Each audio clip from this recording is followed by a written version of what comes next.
went back to Africa in late August, early September to film Dr. Munir Virani and for a project called Through the Eyes of a Vulture. And so I was so excited to go back. It was my second time going back, and I brought along my own personal camera, so I was able to basically take footage, of my journey along the way.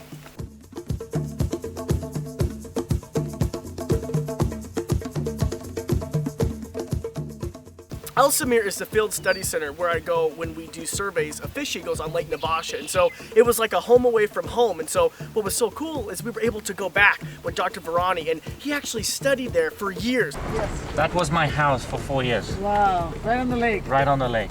And so we were able to go back and, stay in the same cabins and, right on the lake, right where the fish eagles are, right where the hippos are. And it's a fantastic place. All right, we are headed day 2 in Africa. Of course, we are headed to Lake Naivasha. The drive from Nairobi to Naivasha, it's around 2.5 hours. But what's so cool is midway, you hit this fantastic view. And I remember the first time I was like, what in the world is that? And it was the Great Rift Valley. Halfway to Lake Naivasha on Cloud 9, behind me is one of the original 7 wonders of the world, the Great Rift Valley. I can't believe I'm actually standing here behind me. It's so fascinating. The side in Kenya, the eastern side, it's home to more terrestrial vertebrates than any other place on the planet. It's absolutely stunning. And so we were able to stop and get shots. I was so excited. My hair was completely like that, but I was so excited. And so we were able to get footage for that.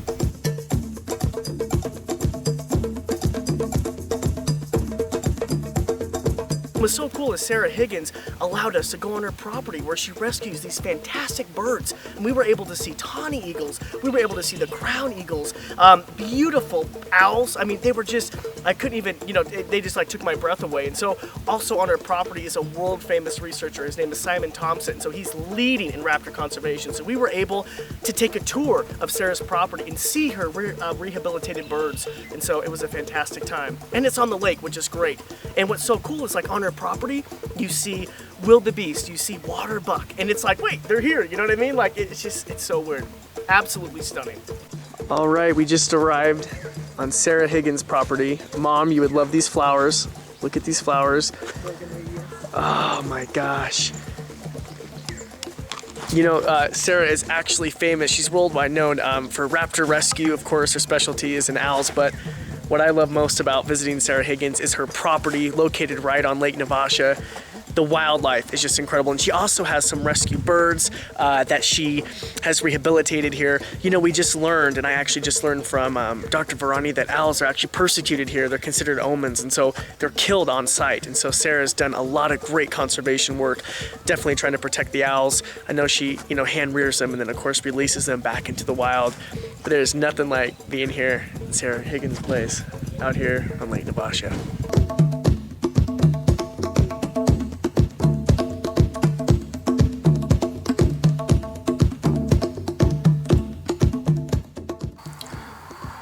Okay, so here is a behind the scenes fact. Everyone always asks me, is Africa dangerous? Yes, it is. Behind the scenes at El Samir, you stay in cabins on Lake Naivasha. You cannot go anywhere at night without having a guard. The guards, of course, protect you from hippos, the #1 animal that kills people in Africa. Do hippos hurt a lot of people? They do hurt a lot of people, but those who don't have the knowledge, unless you provoke it, it won't hurt you.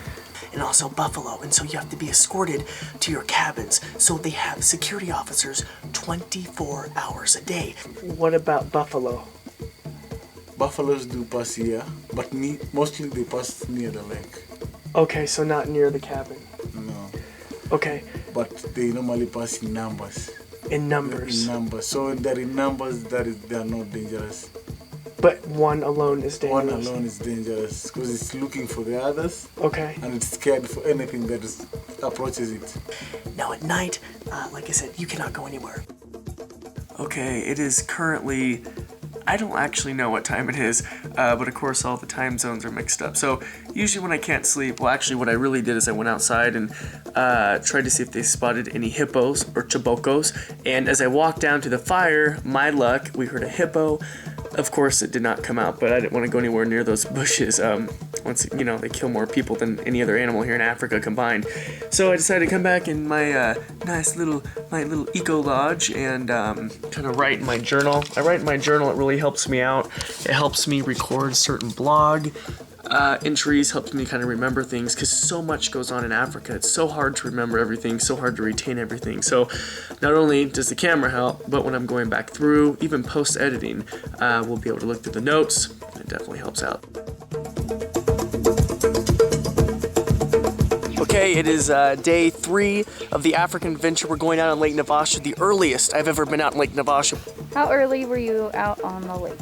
Dear God, so early, which was good though, because we were able to catch the beautiful sunrises over the lake. And so I think Munir had us up. We had to get up by like 5 o'clock in the morning, and my times were all messed up. And so, but it was completely worth it. I mean, the footage, we got footage of the sun rising over Lake Naivasha, but then we have a fish eagle just coming down and grabbing the fish, and just, once again, just breathtaking. We're out here on Kenya's Lake Naivasha. We're actually counting fish eagles. What we're doing is we're throwing fish out into the water.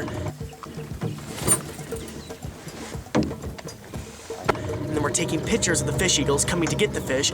And very closely after the picture is taken, we're looking for tiny bands. Let's see if you can see a band on his leg. He's got something. Now the bands actually identify certain individuals, and it's a great way to keep a population count on the lake to make sure there's a healthy population. Oh, fantastic.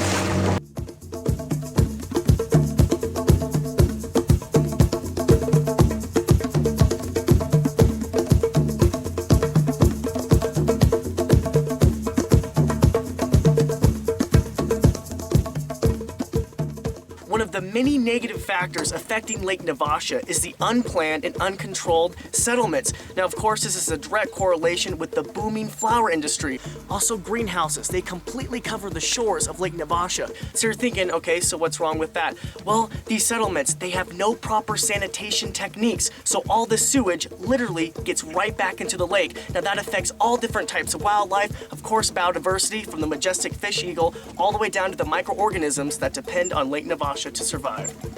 And that was brilliant.